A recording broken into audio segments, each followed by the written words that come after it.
ওং শ্রী পরমাত্মানে নমঃ। প্রিয় ভাই বোন বন্ধু গুরুজন সকলকে আন্তরিক শ্রদ্ধা ভালোবাসা এবং প্রণাম জানাই। আজকে আমরা শুনছি গীতার সারাৎসার স্বামী রামসুখদাসের লেখা।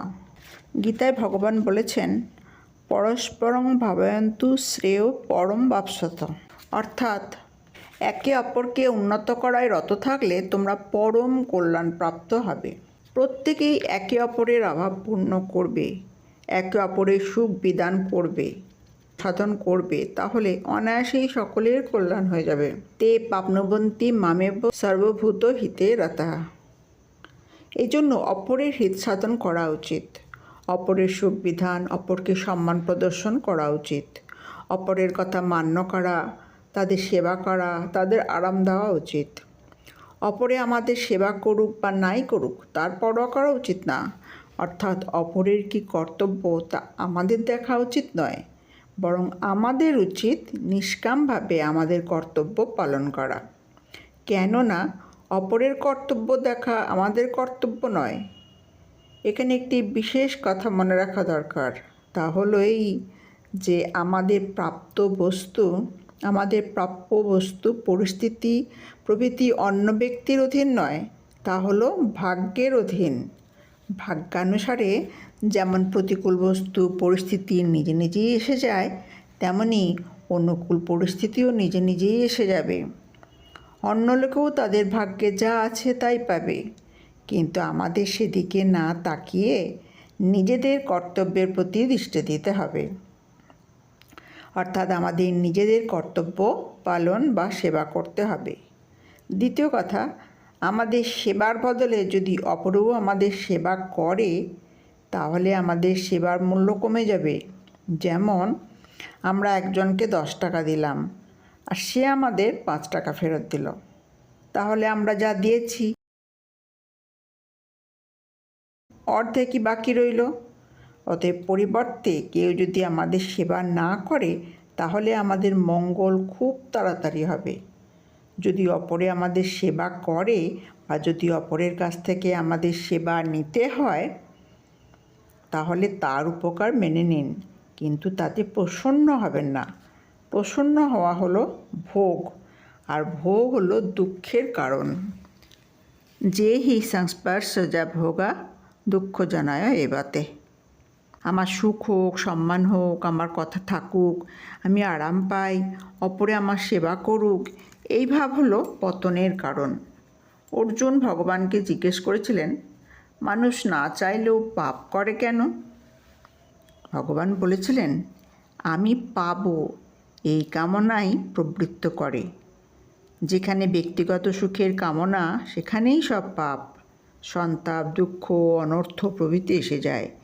এই জন্য নিজের সামর্থ্য অনুসারে সকলের সুখ বিধান, সকলের সেবা করা উচিত, কিন্তু তার বদলে কিছু চাওয়া উচিত নয়। আমাদের কাছে নিজস্ব বলে যে বল, বুদ্ধি, যোগ্যতা প্রভৃতি আছে তাকে নিষ্কামভাবে অপরের সেবায় নিয়োজিত করতে হবে। আমাদের কাছে কোনো বস্তু থাকলে সেই বস্তু না থাকার জন্য অপরকে কেন দুঃখ ভোগ করতে হবে?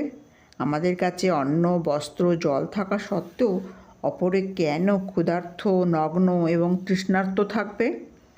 এই রকম মনোভাব থাকলে সকলেই সুখী হয়ে যাবে। একে অপরের অভাব পূরণ করার রীতি ভারতবর্ষে স্বাভাবিক ছিল।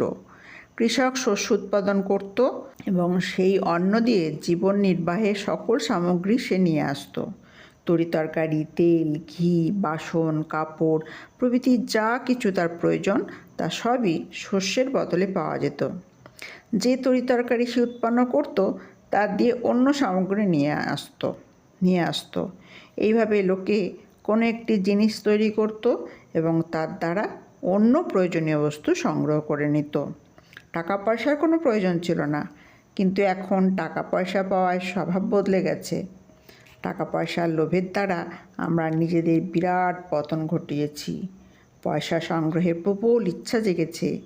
জীবন নির্বাহের প্রয়োজনীয় সামগ্রী পাওয়া কঠিন হয়ে গিয়েছে। তার কারণ জিনিসপত্র বিক্রি করে টাকা পয়সা সংগ্রহ করেছি, এদিকে খেয়ালই নেই যে টাকা পয়সা জমা থেকে স্বয়ং কোন কাজে আসবে। কিন্তু অন্তঃকরণে টাকা পয়সার গুরুত্ব থাকায় এই কথাটি সহজে বোঝা যায় না।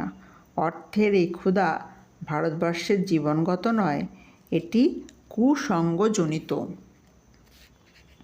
একটি মর্মের কথা হলো এই যে, অপরের যা অধিকার সেইটি আমাদের কর্তব্য। যেমন অপরের হিতসাধন আমাদের কর্তব্য এবং অপরের তা অধিকার। মা বাবার সেবা করা, তাদের দেখাশোনা করা পুত্রের কর্তব্য, আর সেটি মাতা পিতার অধিকার। তেমনি পুত্রের পালন পোষণ করা, তাদের শ্রেষ্ঠ যোগ্যরূপে গড়া মা বাবার কর্তব্য এবং পুত্রের সেটি অধিকার। গুরুকে সেবা করা, তার আজ্ঞা পালন করা শিষ্যের কর্তব্য এবং সেটি গুরুর অধিকার। তেমনি শিষ্যের জ্ঞানান্ধকার দূর করা, তার মধ্যে পরমাত্মার অনুভূতি জাগ্রত করা গুরুর কর্তব্য এবং শিষ্যের অধিকার। অতএব মানুষকে নিজের কর্তব্য পালনের দ্বারা অপরের অধিকারকে রক্ষা করতে হবে। যেসব মানুষ অপরের কর্তব্য এবং নিজের অধিকার দেখে তারা কর্তব্যচ্যুত হয়ে যায়। তাই লোকেদের নিজেদের ন্যায্য অধিকার ত্যাগ করতে হবে। অপরের ন্যায্য অধিকারকে রক্ষা করা যথাসাধ্য কর্তব্য পালন করতে হবে। অপরের কর্তব্য এবং নিজেদের অধিকার দেখা ইহলোকে এবং পরলোকে পতনের কারণ। বর্তমানে যে অশান্তি, কলহ, সংঘর্ষ দেখতে পাওয়া যায় তার প্রধান কারণ হলো লোকেরা কেবল অধিকার দাবি করে কিন্তু নিজেদের কর্তব্য পালন করে না। গীতায় বলেছেন, কর্মণ্যে বাধিকারস্তু মা ফলেষু কদাচন। নিজের কর্তব্য পালনেই তোমার অধিকার, তার ফলে নয়।